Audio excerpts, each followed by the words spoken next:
Конкурсот за пријавување учество на годинешново издание на Макфест првично траеше до 10 јануари, но поради празниците рокот е продолжен до денес. По селекцијата, новиот уметнички директор Љупчо Мирковски и дел од организацијскиот одбор на Макфест, учесниците ќе ги најават во текот на наредната недела. Селекционата комисија ќе има обемна работа, бидејќи од над 70 пристигнати пликоа ќе треба да избера 30 на композиции кои ќе ги слушнеме на 31-то издание на Макфест. Дека не очекува квалитетно издание на овој престижен македонски фестивал на забавна музика, говори фактот дека постои голема заинтересираност на голем број етаблирани пејачи од неколку европски држави, со што ќе се врати некогашниот сјај на Штипскиот музички фестивал. Ќе оставам на уметничкиот директор тоа да го направи веројатно за една недела кога веќе и селекцијата ќе биде направена.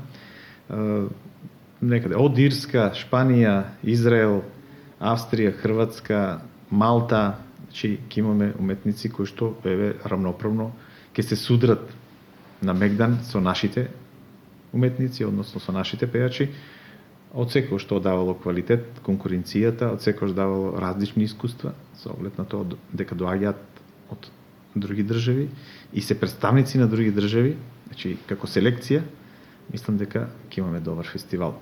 Освен звучни европски пејачки имиња, интерес за учество на Макфест годинава покажуваат и етаблирани македонски композитори, текстописци и пејачи, кои неколку години наназад ги немавме слушнато и видено на сцената на Макфест. Со оглед на фактот дека се слушнав со некои луѓе кои што 3-4 години воопшто не конкурирале на Макфест, не биле присутни на Макфест, тоа покажува или укажува, влева надеж дека тие имиња се враќаат.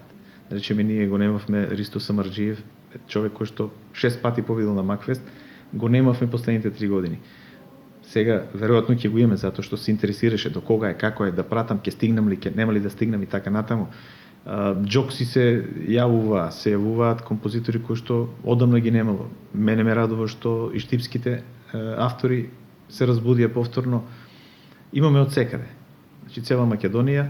И годинава Макфест е финансиски поддржан од Министерството за култура како проект од национален интерес. Веќе ги имаме резултатите од конкурсот за поддршка на национални проекти од Министерството за култура и фестивалот повторно ќе биде поддржан од највисоко ниво. Тоа значи дека продолжуваме стабилно, веќе сме сигурни финансиски, општината и Министерството за култура ќе можат да го реализираат 31-то издание на фестивалот на музика Макфест.